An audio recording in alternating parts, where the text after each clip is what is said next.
Good morning students. मेरे topic हमारा चल रहा है गवर्नमेंट बजट का। तो इसमें ऑब्जेक्ट हम कर चुके हैं लास्ट वीडियो के अंदर। आज हम करने जा रहे हैं स्ट्रक्चर ऑफ द बजट। तो ये भी बहुत ही इंपॉर्टेंट पार्ट है इस चैप्टर का। इसको हम कंपोनेंट्स भी बोल सकते हैं, कंपोनेंट ऑफ गवर्नमेंट बजट। तो क्या है इसके अंदर, यहाँ पे जो गवर्नमेंट है का बजट है वो हम चेकआउट करते हैं दो तरीके से। जैसे कि हमने लास्ट वीडियो में भी किया था कि या तो हम उसकी इनकम को ध्यान में रखते हैं या फिर एक्सपेंडिचर्स को। ठीक है, तो बजट रिसीव्स को हम ध्यान में रखेंगे या फिर बजट एक्सपेंडिचर को ध्यान में रखा जाता है, राइट। सो पहले हम बात करेंगे रिसीट्स की कि क्या होता है बजट रिसीट्स, राइट। तो budget receipts refer to the total amount of money which is estimated by the government to be received from all the source during a fiscal year।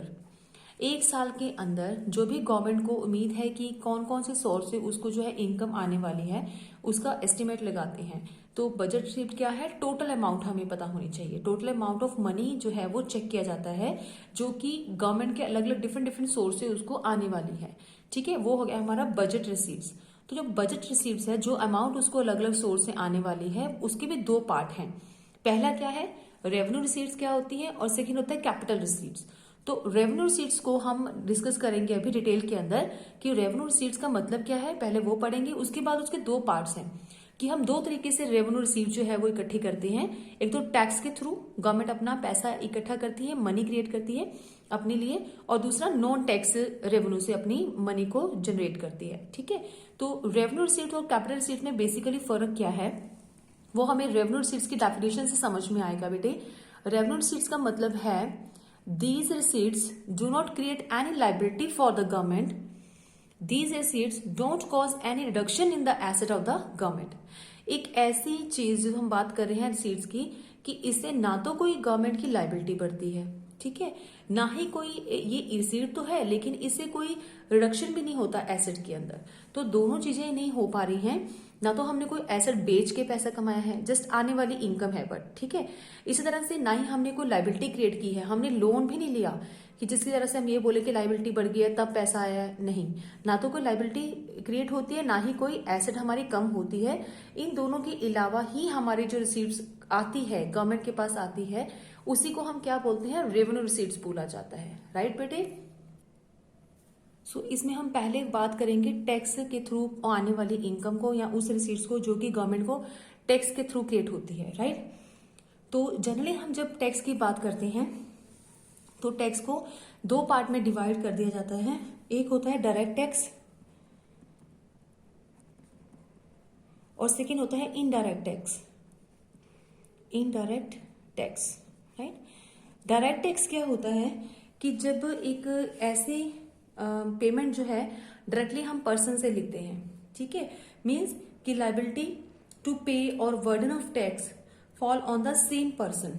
यानी कि एक उस पर्सन के ऊपर लाइबिलिटी क्रिएट होती है, जिस पर्सन ने पैसा देना है तो उसे डायरेक्टली उसी पर्सन के ऊपर जो लाइबिलिटी पड़ती है तो वो बन जाता है डायरेक्ट टैक्स। जैसे कि हम किसी से इनकम टैक्स क्रिएट करते हैं, इनकम टैक्स लेते हैं तो जिस पर्सन की इनकम है उसी के ऊपर वो टैक्स लगेगा, ठीक है। इसके अलावा वेल्थ टैक्स भी काउंट किया जाता है। इसके अलावा हमें यहाँ पे गिफ्ट टैक्स भी कई बार लेना पड़ता है, ठीक है। कॉपरेटिव टैक्स भी होता है, कॉर्पोरेशन टैक्स। ये सारे क्या हैं, ये डायरेक्टली उसी पर्सन पे लगते हैं, इसको बोलते हैं डायरेक्ट टैक्स। तो इन सभी टैक्स के थ्रू गवर्नमेंट की क्या होती है, इनकम क्रिएट होती है, इनकम बनती है, राइट। दूसरा क्या होता है, इनडायरेक्ट टैक्स। इसमें क्या होता है, लाइबिलिटी जो होती है, लाइबिलिटी टू पे करने की लाइबिलिटी या फिर वर्डन जो है टैक्स का, वो डिफरेंट पर्सन के थ्रू जाता है, ठीक है। Fall on the different person, अलग अलग पर्सन के ऊपर पड़ता है। तो वो इनडायरेक्टली वे से जो है हम टैक्स को जो है उसी पर्सन के ऊपर डालते हैं, बट वो अलग अलग पर्सन के थ्रू होता है, ठीक है। तो वो हो जाता है हमारे पास इनडायरेक्ट टैक्स। सो इनडायरेक्ट में हम क्या करते हैं कि इसमें जो लाइबिलिटी है उसको हम शिफ्ट कर सकते हैं डिफरेंट पर्सन्स को। जैसे कि अब सेल टैक्स की ही बात करें तो सेल टैक्स जो लगता है वो एक्चुअली किसके ऊपर लगता है, सेलर के ऊपर लगता है, जिसने बेचना है उसी को सेल टैक्स भी पे करना पड़ेगा। लेकिन रियलिटी के अंदर क्या होता है कि जब इम्पैक्ट जो है सेल टैक्स का वो हमें कहाँ देखने को मिलता है, तो जो सेलर होता है he shift the tax on the buyer, ठीक है, from whom he collect the price of the articles, price of the material, price of the commodity, जिसमें से उसने प्राइस कलेक्ट करना है जिस पर्सन से, वो डायरेक्टली क्या करता है, इनडायरेक्टली वैसे उसी से ही पैसा ले लेता है उस टैक्स का। लगना तो चाहिए ये सेलर के ऊपर, लेकिन ये टैक्स किसके थ्रू आ रहा है, सेलर देगा, लेकिन वो उसको चार्ज कर लेता है, अपनी ही पैसा निकलवा लेता है कंज्यूमर से ही। तो यानी कि डिफरेंट पर्सन से हम उसको शिफ्ट कर सकते हैं, इसको बोलते हैं इनडायरेक्ट टैक्स। लेकिन इस केस में क्या होता है, डायरेक्ट टैक्स के केस में हम ये बोल सकते हैं the person who pay the tax cannot transfer the burden to the other person. तो यहाँ पे वर्डन नहीं डाल सकते, एक पर्सन किसी दूसरे के ऊपर जबरदस्ती इम्पोज नहीं कर सकता टैक्स को, राइट, क्योंकि वो उसी को ही पे करने पड़ेंगे टैक्स, वो होता है डायरेक्ट टैक्स। लेकिन इनडायरेक्ट में एक पर्सन किसी दूसरे डिफरेंट पर्सन को अपनी लाइबिलिटी जो है वो थोप सकता है, इम्पोज कर सकता है। सो इसके अंदर और क्या क्या हम काउंट कर सकते हैं इनडायरेक्ट टैक्स के अंदर, जैसे कि सेल टैक्स हो गए बेटे, तो इसके अलावा और कौन से टैक्स हम इसमें काउंट कर सकते हैं, कस्टम ड्यूटी, ठीक है, कस्टम ड्यूटी भी इसी का ही पार्ट होता है, या फिर एक्साइज ड्यूटी, जब कोई मैन्युफैक्चरिंग होती है तो उस टाइम जो उसको ड्यूटी पे करनी पड़ती है, एक्साइज ड्यूटी, या फिर सर्विस टैक्स, ठीक है, तो ये सर्विस टैक्स की ड्यूटी होगी। ये कुछ इस तरह के टैक्स है जिसको हम इनडायरेक्ट टैक्स के अंदर काउंट करते हैं। सो बेटे टैक्स को हम कुछ अलग अलग टाइप्स भी होते हैं, जैसे कि डायरेक्ट और इनडायरेक्ट में हमने डिवाइड किया है। इसी तरह से प्रोग्रेसिव टैक्स भी होता है या फिर रिग्रेसिव भी होता है। तो हमें यहाँ पे अलग अलग यहाँ पे टर्म्स हमें समझनी जरूरी है। कई बार एक नंबर के क्वेश्चन में हमें पूछा जाता है कि प्रोग्रेसिव टैक्स क्या होता है, प्रोग्रेसिव या फिर रिग्रेसिव टैक्स क्या होता है। यहाँ पे कोई एग्जाम्पल देके आपसे पूछ सकते हैं कि इसमें से प्रोग्रेसिव कौन सा है, ठीक है। प्रोग्रेसिव का मतलब क्या होता है कि जब भी यहाँ पे वर्डन जो होता है टैक्स का वो बढ़ता है उनकी इनकम के बढ़ने के अकॉर्डिंगली। जैसे ही किसी पर्सन की इनकम बढ़ जाती है तो उसके साथ उसका टैक्स जो है वो भी इंक्रीज हो जाता है, ठीक है। जैसे कि हम स्लैब्स बना देते हैं कि एग्जांपल है कि 2 लाख से 5 लाख के बीच में जिनकी इनकम है उनको टैक्स पे करना पड़ेगा 10%, और जिन लोगों की इनकम जो है वो इंक्रीज हो जाती है, सपोज कर लो 5 से 10 लाख हो जाती है, उनको पे करना पड़ेगा 10% टैक्स, ठीक है, या 15%। पहले 10% था, अब 15% हमने लिख दिया। तो इट मीन्स क्या होगा, जैसे जैसे इनकम बढ़ेगी साथ में टैक्स बर्डन भी उनका बढ़ जाएगा। इसी को हम प्रोग्रेसिव टैक्स कहते हैं। एक होता है रिग्रेसिव टैक्स। रिग्रेसिव टैक्स का मतलब क्या होता है कि यहाँ पे सेम टैक्स जो है वो चार्ज किया जाएगा, चाहे वो गरीब पर्सन है चाहे वो अमीर है। तो इसमें क्या होता है, रिच पर्सन तो पेमेंट कर देता है क्योंकि उनकी इनकम ज्यादा होती है, लेकिन वही सेम टैक्स का रेट जो है वो गरीबों की इनकम पे भी लगता है। एक पर्सन जिसकी इनकम 1 लाख रुपए है, अगर उसको 10% टैक्स देना भी पड़े तो सिर्फ 10,000 उसको देना पड़ेगा, ठीक है। वो ज्यादा उनके लिए फायदा मतलब नुकसान नहीं हो कि 90,000 अभी भी उसके पास है डिस्पोज करने के लिए इनकम। अगर किसी बंदे की सैलरी ही 5,000 है तो उसके ऊपर भी उसको सेम टैक्स लग जाए और उसको 500 रुपया देना पड़े, उसके पास सिर्फ 4500 लग जाएगा रिमेनिंग जो उसको खर्च करना है। उसके लिए वो भी 500 रुपया जो गया है वो काफी इनकम जो एज ए टैक्स के रूप में चली जाएगी। गरीब के लिए वो 500 रुपये भी काफी ज्यादा है, तो इसको बोलते हैं रिग्रेसिव टैक्स। इसकी वर्डन जो होती है मेनली किसके ऊपर ज्यादा देखने को मिलती है, हमें वर्डन गरीबों के ऊपर ज्यादा देखने को मिलती है as compare to rich person. तो इस तरह के टैक्स को हम प्रोग्रेसिव, और अगर जहां पे चेंज नहीं होता है सेम लेवल के टैक्स हमें चार्ज करने पड़ते हैं उसको रिग्रेसिव टैक्स बोला जाता है। इसी तरह से कई बार हम वैल्यू एडेड टैक्स और स्पेसिफिक टैक्स भी बोलते हैं। वैल्यू एडेड आपको पता ही है, वैल्यू एडेड, ठीक है, कोई भी चीज अगर हम नेशनल इनकम में पढ़ चुके हैं वैल्यू एडेड टैक्स, ठीक है। VAT क्या होता है, वैल्यू एडेड टैक्स, कि जब भी हम कोई प्रोडक्शन करते हैं तो उसकी हर एक स्टेज के ऊपर डिफरेंट डिफरेंट वैल्यूज जो है, हम डिफरेंट आउटपुट अगर प्रोड्यूस करते हैं तो हर एक आउटपुट का हम जो है वो उसमें से आइटम को एक ही बार हम ऐड करते हैं, ठीक है। So value added refers the difference between the value of output and the value of intermediate consumption, ठीक है, ये आपको कंसेप्ट आता है। इसके अलावा क्या होता है कि कई बार वैल्यू एडेड के साथ हम स्पेसिफिक वर्ड बोल देते हैं, उसको बोला जाता है स्पेसिफिक टैक्स। ये स्पेसिफिक टैक्स क्या होता है, when a tax is levied on a commodity on the basis of its units. जैसे कि हम कहते हैं कि अगर जितना ज्यादा साइज होगा, जितना ज्यादा हमारी वेट होगा, उस वेट के ऊपर हमें जो है वो प्रोडक्शन के अकॉर्डिंगली ज्यादा टैक्स जो है वो पे करना पड़ेगा, उसको हम स्पेसिफिक टैक्स बोलते हैं, ठीक है। प्रोडक्शन के अकॉर्डिंगली ज्यादा प्रोडक्शन है, ज्यादा साइज बड़ा है उन चीजों का लोडिंग के टाइम पे, तो उसको स्पेसिफिक टैक्स पे करना पड़ेगा। अगर हमें एक्सपोर्ट करना है या कुछ इम्पोर्ट करवा रहे हैं तो उसके वेट या साइज को देख के, ठीक है, तो वो जाता है स्पेसिफिक टैक्स। तो ये कुछ कैटेगरीज हैं कि किस तरह से हम टैक्स को डिवाइड करते हैं। सेकंड आता है बेटे यहाँ पे नॉन टैक्स रिसीट्स। यहाँ पे गवर्नमेंट का जो अनदर इनकम क्रिएट होती है वो टैक्स के अलावा कहाँ से रिसीव होती है, कुछ अदर सोर्सेज हैं जहाँ से गवर्नमेंट को इनकम बनती है। तो इसमें से फर्स्ट आता है कमर्शियल रेवेन्यू। कमर्शियल रेवेन्यू का मतलब क्या है कि गवर्नमेंट जब अपनी अलग अलग डिफरेंट डिपार्टमेंट से इनकम क्रिएट करता है या जनरेट होती है उस इनकम, तो वो उसका कमर्शियल रेवेन्यू कहलाता है। ठीक है, जैसे कि रेलवे डिपार्टमेंट है गवर्नमेंट का, तो रेलवे डिपार्टमेंट से उसको इनकम आने वाली है, तो इस तरह की इनकम क्या कहलाएगी, यहाँ पे उसकी रेवेन्यू इनकम कहलाती है, कैपिटल इनकम नहीं कहलाती। ठीक है, इसके अलावा बहुत सारे डिपार्टमेंट्स हैं, जैसे कि रेलवे डिपार्टमेंट के अलावा बेटे जैसे इलेक्ट्रिसिटी डिपार्टमेंट है जहां से उनको इनकम क्रिएट होती है। इसके अलावा पोस्टल सर्विस, ठीक है, यहाँ से कुछ ऐसे डिपार्टमेंट है गवर्नमेंट के जहां से उनको सीधा इनकम क्रिएट होती है और इसके बदले में कोई भी एसेट उनकी डिक्रीज नहीं होती, कोई लायबिलिटी उनकी इंक्रीज नहीं होती। और इसी के अलावा आता है डिविडेंड एंड प्रॉफिट। इसके थ्रू भी गवर्नमेंट को क्या मिलती है, इनकम क्रिएट होती है। डिविडेंड कैसे हम लिख सकते हैं कि जैसे गवर्नमेंट कहीं पे भी अपनी इन्वेस्टमेंट करती है जिसको गवर्नमेंट इन्वेस्टमेंट बोला जाता है, जैसे कि आम पब्लिक जो है शेयर मार्केट के अंदर अपना पैसा इन्वेस्ट करती है, तो गवर्नमेंट भी क्या करती है, कुछ शेयर्स के अंदर इन्वेस्टमेंट करती है। ठीक है, ताकि उनको डिविडेंड जो है वो रिसीव हो सके। वो भी डिविडेंड क्या है, उसकी एज ए इनकम है, तो वो भी यहाँ से क्रिएट करती है। इसी तरह से कुछ प्रॉफिट जो है वो भी गवर्नमेंट को मिलता है। जैसे हम कह सकते हैं कि profit earn by the public sector enterprises, कोई अदर डिपार्टमेंट्स हैं जो गवर्नमेंट के, जहां से उनको डिफरेंट इनकम्स जो है वो प्रोवाइड होती है। तो ये सारे के सारे बेटे हम काउंट करते हैं इसकी टोटल इनकम के अंदर। इसके अलावा थर्ड आता है जो बहुत ही इंपॉर्टेंट है, एडमिनिस्ट्रेशन डिपार्टमेंट से जो गवर्नमेंट को इनकम मिलती है, इसको बोलते हैं एडमिनिस्ट्रेशन रेवेन्यू। तो सबसे पहले आता है इसमें पॉइंट फी। फी क्या होता है कि जब भी गवर्नमेंट कुछ ऐसे कलेक्शंस करती है एज ए फी, जैसे कि हमें कोई तो जैसे गवर्नमेंट के डिपार्टमेंट के थ्रू जैसे लैंड रजिस्ट्रेशन, किसी ने भी अगर रजिस्ट्री करवानी है लैंड की, तो उसके लिए उसको पहले गवर्नमेंट को क्या करना पड़ेगा, कुछ फी डिपॉजिट करवानी पड़ेगी, जो कि डिसाइडेड होता है कितनी फी लगती है रजिस्ट्रेशन फॉर्म फिल करने के टाइम पे। उसका पूरा प्रोसेसिंग जो भी होता है, तो उसके लिए गवर्नमेंट अपना फी चार्ज करती है। इसी तरह से बर्थ सर्टिफिकेट या डेथ सर्टिफिकेट जब भी कोई बनवाता है, तो गवर्नमेंट को उसके बदले में क्या है, एक फी डिसाइड की जाती है, तो उसके बदले में भी वहां से क्या मिलती है, गवर्नमेंट को इनकम मिलती है। ठीक है, तो इसी तरह से कोर्ट के कुछ यहाँ पे केसेस होते हैं, तो उसके लिए भी गवर्नमेंट अपनी फीस डिसाइड कर लेती है कि कितनी फीस जो है किसी पर्सन से लेनी है हर एक केस के अकॉर्डिंगली। ये सारे जो पार्ट हैं बेटे, सारे उसकी फी के काउंट में किए जाते हैं। सेक्टर और भी बहुत सारे पॉइंट्स हैं जहां पे गवर्नमेंट एज ए फी जो है अपनी कलेक्शन करती है इनकम की। इसके अलावा आता है फाइन्स एंड पेनल्टीज। कई बार गवर्नमेंट को क्या है, फाइन भी लगाना पड़ता है, डिफरेंट केसेस के अंदर जो है लोगों से फाइन चार्ज करती है, पेनल्टी लगाती है। तो उसमें क्या आता है,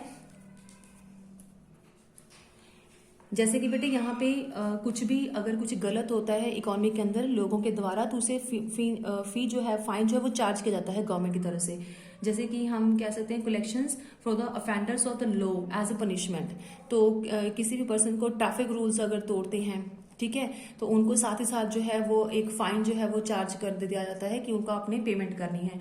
इसी तरह से गवर्नमेंट के कुछ रूल्स हैं, लॉ हैं, तो उन लॉ को अगर ब्रेक किया जाता है तो गवर्नमेंट को उनको जो है पनिशमेंट के तौर पे उनको फाइन जो है गवर्नमेंट को पे करने पड़ते हैं। ठीक है, तो वो सारी की सारी फाइन्स भी क्या है, एज ए पेनल्टी जो है वो गवर्नमेंट के लिए एक इनकम का पार्ट है, जो गवर्नमेंट को उस तरीके से पैसा जो है वो क्रिएट होता है। राइट, नेक्स्ट है बेटे एस्टीट। ये एक बहुत ही इंपॉर्टेंट पॉइंट है। कई बार यहाँ पे 3 नंबर का क्वेश्चन हमें स्पेशली पूछा जाता है कि एस्टीट का मतलब क्या है। सो एस्टीट क्या है कि जैसे if the owner of any property dies, अगर कोई पर्सन जो है वो मर जाता है, उसकी कोई प्रॉपर्टी भी है and without having any legal here, उसे कोई कानूनी तौर पे वारिस भी नहीं है, and without living a will, और उसने कोई विल भी नहीं बना रखी है, कुछ भी नहीं लिखा, उस पर नेम नहीं है, then claim of that property can be made by the government. तो वो जो भी प्रॉपर्टी पड़ी हुई है उस मरे हुए पर्सन की, तो वो किसके मिल जाती है, गवर्नमेंट को मिल जाती है। तो उसका पूरा राइट जो है वो गवर्नमेंट को मिल जाता है। जब उसको कोई वारिस ना हो, उसकी कोई विल ना बनी हो, तो उसकी से मिल जाता है, गवर्नमेंट को उसका राइट मिलता है। Right, so which is known as the estate. इसी को हम क्या बोल देते हैं, एस्टेट बोलते हैं। राइट, तो इसके अलावा आता है स्पेशल असेसमेंट। स्पेशल असेसमेंट का मतलब होता है कि is that payment which is made by the owner of those properties whose value has appreciated due to the development activities of the government। जैसे कोई भी एक प्रॉपर्टी है, ठीक है, तो उसके दाम बढ़ गए हैं। एक आम पर्सन की जो प्रॉपर्टी है उसकी जो रेट है वो अप हो गए हैं, अप्रिशिएट हो गए हैं। तो वो किसकी वजह से अप्रिशिएट हुए हैं? उनके आस पास में ही गवर्नमेंट के कुछ डेवलपमेंट किया है, गवर्नमेंट ने कुछ डेवलपमेंट एक्टिविटीज की है, कुछ स्कूल बना दिया, कुछ आश्रम बना दिए, कुछ ऐसी चीज की है जिसकी वजह से उसकी खुद की प्रॉपर्टी के रेट जो है वो अप हो गए हैं।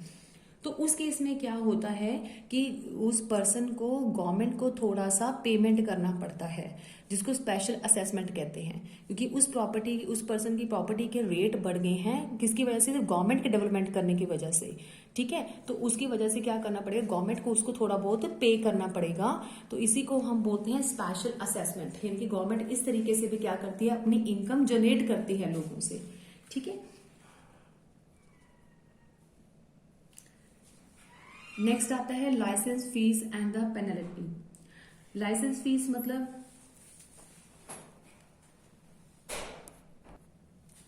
तो लाइसेंस फीस क्या होता है बेटे कि जब भी गवर्नमेंट को इस तरीके से भी इनकम होती है, गवर्नमेंट किसी भी चीज को परमिट करती है, जैसे कि कोई पीपल या कोई भी ऐसा प्रोड्यूसर जिसने अपनी कोई इंडस्ट्री जो है वो बनानी है, स्टार्ट करनी है मैन्युफैक्चरिंग, तो उसके लिए क्या करना पड़ेगा? गवर्नमेंट से पहले परमिट लेना पड़ता है, तो उसके लिए उसको लाइसेंस इशू करवाना पड़ता है।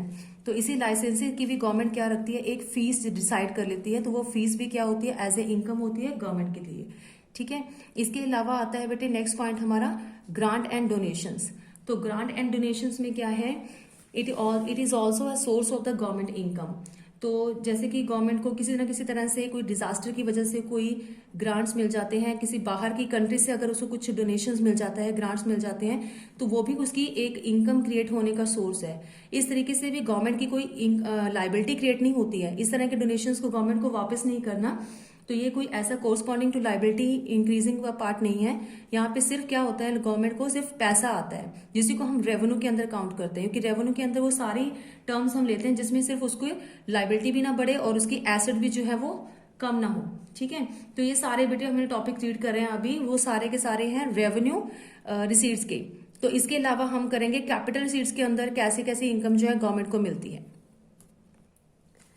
Capital receipts are those receipts which are created either by incurring a liability or disposing of asset।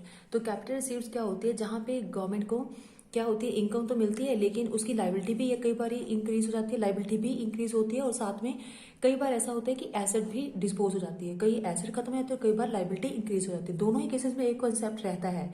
तो उसी तरह की इनकम को हम कैपिटल रिसीट्स कहते हैं। जैसे कि फर्स्ट आता है रिकवरीज ऑफ लोन।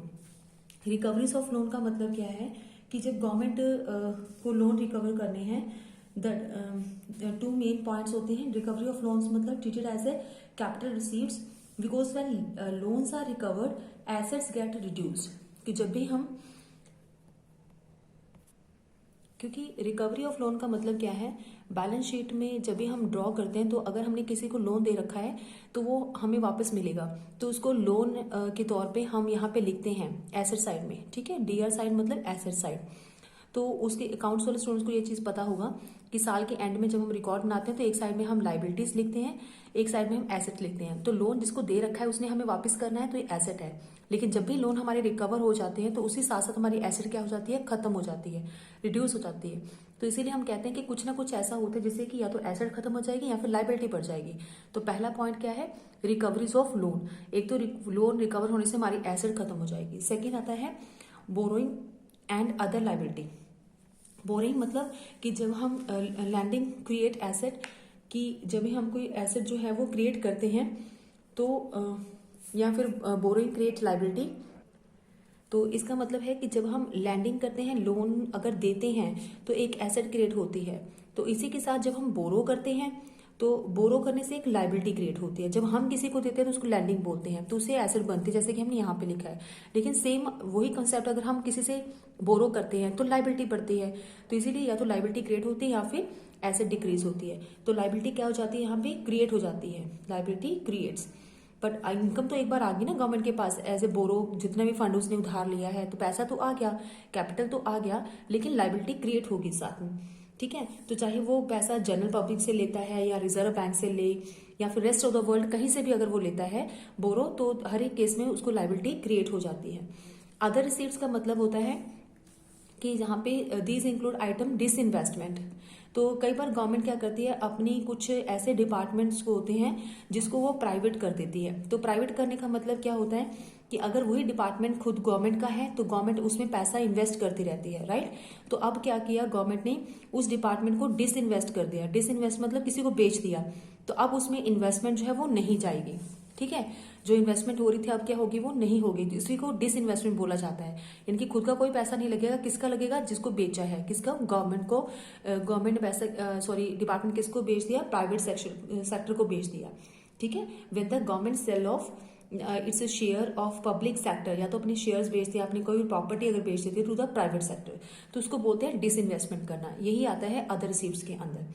तो ये 3 तरीके हैं जिससे कि गवर्नमेंट क्या करती है, अपनी कैपिटल रिसीट जो है वो क्रिएट करती है। पहला हमने आज डिस्कस किया है रिसीट्स का पार्ट। तो बजट रिसीट में 2 पॉइंट आते हैं, रेवेन्यू रिसीट्स और कैपिटल रिसीट्स। रेवेन्यू रिसीट्स भी 2 तरह से होते हैं, तो टैक्स के थ्रू अपना पैसा इकट्ठा करते हैं, या फिर अदर पॉइंट्स हमने डिस्कस किए हैं जैसे कि फीस, फाइन, लाइसेंस, इस तरह के पॉइंट्स के थ्रू, ठीक है। तो उसमें गवर्नमेंट को क्या होता है, पैसा आता है, तो वो हो गया रेवेन्यू रिसीट्स। सेकंड आज जो हमने किया वो है कैपिटल रिसीट्स। तो इस तरह से कैपिटल रिसीट्स के अंदर या तो उसकी लायबिलिटी बढ़ती है या फिर एसेट जो है डिक्रीज होता है। तो इस तरह से रिसीट्स हमारी काउंट होती है। तो बेटे ये टॉपिक हम यहीं पे खत्म करते हैं। नेक्स्ट जो आएगा वो एक्सपेंडिचर का टॉपिक है, जो कि हम अगले वीडियो में करेंगे। ओके बेटे।